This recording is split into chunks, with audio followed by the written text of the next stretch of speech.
A big baseball night tonight with the Mets beginning a homestand. That's pretty damn important. The Yankees beginning a road trip. That is pretty damn important. We'll discuss all of it, including why the Yankees are not the same version of 2022 and why things are so different. Plus, Knicks fans. Today, Mikal Bridges is yours, but there's one more piece that puts you over the top. And I'll explain who that is a little bit later on. But today is a benchmark day in baseball, at least in my eyes. Sometimes we say Memorial Day is when you start to take a baseball season seriously. Some say it's July 4th. To me, 3 weeks before the trade deadline is that moment where at least I, as a baseball fan, will now accept, okay, it's trade deadline season. For a while, it was talked about, but I would always say, come on, dude, it's too early. So much can change. But I do believe in the final 3 weeks, we've reached the home stretch of the trade deadline. And it's one thing for Tiki Barber to have a very strong opinion on what the Mets and Yankees should do. Yep. It's another thing for me to have a strong opinion. How about the players? And I found this really interesting. Here's Brandon Nimmo after yesterday's game. And tell me if I'm wrong, Tiki. Brandon Nimmo basically becoming a sports talk radio host and opining on what the Mets should do at the trade deadline. We haven't been able to lock down wins all the time, and that's a problem. But, you know, we're hoping to address it. We're hoping to continue to get better at it. We know that we went on a streak there where, you know, we did a lot better. So we know it's in there, but it's a problem. There's no question, but still think that there's positives to look at. Now, how do you take that? Do you take that as a player saying through the media to the front office, hey, go get us some help? Well, I think he's actually said to the front office directly, Steve Cohen, David Stearns, go get some bullpen help. And I think he's joking about that and how he approached it with ownership and the organization.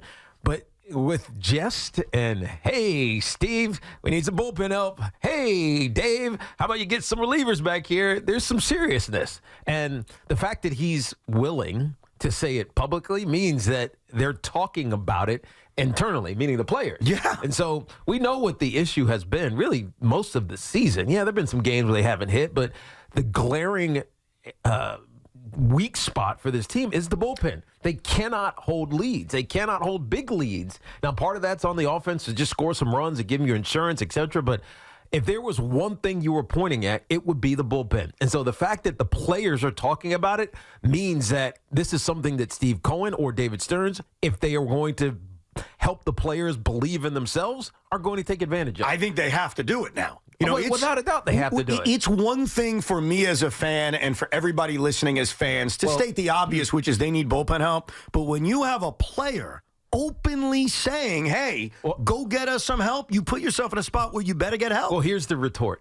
So if you're David Stearns, or let's just say David Stearns, and that takes up David Stearns and Steve Cohen. So if you're David Stearns and you hear this from your players, or you start hearing this in the media from your players, maybe directly, maybe indirectly, the response that he has, publicly or not, is you guys go win some games, go earn to do that. Have they not done that? Well, they did, but there's still 3 weeks to go before the trade deadline. And so these next 3 weeks are going to determine whether or not David Stearns listens to the Brandon Nimmos of the Mets, or whether or not he says, all right, we're just evaluating for the rest of the season. We're just going to see where it lays. We're not giving you any help. Good luck. And that would be cold-blooded, but I think it's necessary.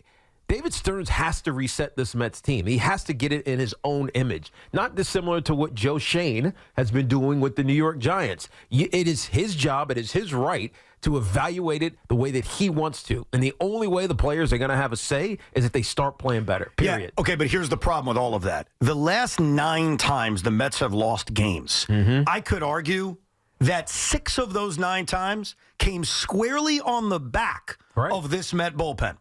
So when you're talking to Brandon Nimmo or Francisco Lindor, but in this case it is Brandon Nimmo, he's the guy who opened his mouth. He's the guy who said, and I think that was pretty clear.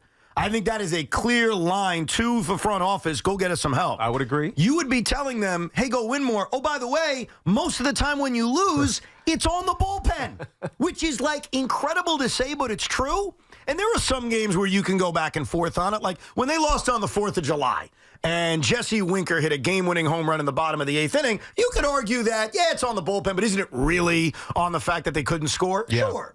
But a lot of times they play games. Look at yesterday's game. Mm-hmm. Yeah, they only scored 2 runs, sure. But the bullpen came in and set the team on fire. And so what worries me, because I've seen this before, is it is one thing for me on the radio as a diehard Met fan to say, all right, David Stearns, go get this, this, and this. And for you to retort and say, look, Evan, this is a wait-and-see year. They don't want to trade their prospects, which I'm with you on. But how do you tell a locker room who clearly got their message out yesterday? Mm-hmm. That is a clear message. If you disagree with me, let me know. Yeah. But we played the audio. That's Brandon Nimmo saying, go get us some help. How do you tell them, maybe, maybe not? Well, I think what a terrible message if they don't add bullpen Yeah, help. but you also have to tell them that in one regard, everything you're saying is right. We need bullpen help. It is obvious. If you paid just a small semblance of attention to the New York Mets this season, you know that the biggest issue has been the bullpen. But you also could say, all right, we have some pretty important big bats here, some playmakers offensively that need to step up and be accountable themselves in clutch situations. And if we give up 3 or 4 runs, you know what? Go score 3 or 4 runs. And that's easier said than done. But I don't think David Stearns is under any obligation to listen to what the players are saying. Now, if he was 3 or 4 years in and had a different kind of relationship with the organization, with the fans, and with the team, maybe. But right now, I still think he's in his mind, and he's evaluating. What is the makeup of this team? Can they fight through adversity? Can they find ways collectively? Haven't they shown that, though? They have. This comeback to get them within a game of 500. But you're still not there yet, right? You're still. So what's there then? No, you got to get off the roller coaster, first of all, right? You can't be streaky where you win 3 games, you lose 4 games. But they're on the roller coaster because their bullpen cost them basically every game they lose. I like know, literally 6 of the last 9 games saying. you can put on the bullpen. Of course, but this is the conundrum, right? And because if who are you going to go get bullpen help wise? Because there's not a ton of great names that are actually available. You could go look, and I was reading one athletic article about the available bullpen arms, but half of those guys, I'm looking at the list and I'm saying, yeah, but they're the same situation as the Mets, right? So why are they going to move that guy, right? And think of all the teams that want to do exactly the same thing. So I think it's easier said than done to go get a bullpen arm in the current state of Major League Baseball. It isn't easy. I think the Mets have 3 options on how they can add an arm or 2 before the trade deadline. Option number 1, I'm not a fan of, but I'll throw it out there because there may be some Met fans who say I'm all in, and that is using valuable prospects to trade for a top reliever. That doesn't feel it doesn't feel prudent. It doesn't feel smart. I agree with you, by the way. Because most of you're talking about arms, pitchers. To do this, right? No, I'm talking about trading valuable prospects to a rebuilding team. Jet and some of these other potentially. Right. Look, Jet Williams' value is taking a hit this year because of his injury to his wrist. But like an example I would use to give you names, because I do want to attach names to this, is a guy like Tanner Scott of the Miami Marlins. Mm-hmm. He's been their closer. He's a free agent at the end of the year. He's going to cost a good amount. Right. Now, should the Yankees do something like that? Sure. Should they be willing to trade maybe higher-end prospects? Yes. I don't think the Mets should. So I think that avenue is an avenue where I'd agree with you.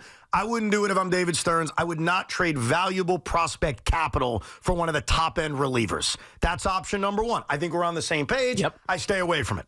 Option number 2 is you buy relievers that aren't going to cost you that much. And usually, those guys are not that good. Exactly. Andrew Chafin of the Detroit Tigers, not that good. Right. It doesn't necessarily solve your problem. Well, but it can, because is Andrew Chafin better than Jake Diekman? Yes! It's not about finding the answer by getting a grade A, top A reliever. It's about getting more bodies in this bullpen and showing Brandon Nimmo and Francisco Lindor, hey, we're trying too. We may not have bought the top-end reliever, but we're going to give you bodies. Dylan Floro of the Washington Nationals. I read a report this morning that despite the Nats only being 3 games behind the Mets, they're going to sell. Well, they got a lot of relievers that I would buy. Hunter Harvey, Kyle Finnegan. I just mentioned Dylan Floro. Now, is there a line in the sand where I'm not giving up top prospects? Yeah. But I don't think that Brandon Nimmo is going to sit there with the buddies. And when they're at their team dinners that Brandon is paying for, him and Francisco. Yeah, that's right. I don't think they're saying to themselves, oh, Dylan Floro, he sucks. I think they just want to see, and I'm basing it on that comment, they just want to see help. No offense to any of the kids that they call up that go through the shoot of being here for 5 minutes and disappearing like the Tyler Jays of the world or Eric Orzies of the world. I think they just want help. Yeah, but it's funny because you say you're talking about these conversations that they're maybe having at these team dinners about needing bullpen help. These other guys like Adam Ottavino and Reed Garrett, they're all there too. Well, but you're not insulting them. You're saying in addition to you. No, I mean, maybe that's what you're saying. Probably not. So so I get what Brandon Nimmo is doing, but it is very dicey to have those kind of conversations when you're essentially saying, we need to replace you. Like we need a better option than you, Jake Diekman. No, but right? but doesn't. And I know they're not saying that directly, but by coming out and saying we need bullpen help, those guys know what their issues are. But does Jake Diekman know the Mets need bullpen help? Of course he does. He's not an idiot. Yes. Like, I think the bullpen knows. And by the way, it doesn't mean you're being replaced. It means they need more arms. And by the way, the third option, and I don't know how this goes over in the locker room. This one would probably have to be discussed from David Stearns with some of his players just so they understand. And I'll raise my hand. I'm fully in favor of this. And that's using the surplus starting pitching that you have and trading that for a reliever. So you find another contender that's desperate for a starting pitcher that'd be willing to give you a bullpen arm for a starting pitcher. Right. And a lot of those are expiring contracts. Yeah. So both sides were okay with it. Right, and it's helping another side who maybe is more desperate for starting pitching than the Mets are. I think what these comments prove to me, and I think back to the Mariners, and I'll tell you this story real quick. I'm not sure how many people remember this or even care about this, but it is relevant to what we're talking about. A few years ago, the Mariners were having a good year, and they didn't buy. And the locker room was pissed. And the locker room publicly came out and criticized the front office and felt like, hey, we thought we did enough. Now, I understand the Mets are a game under 500, all right?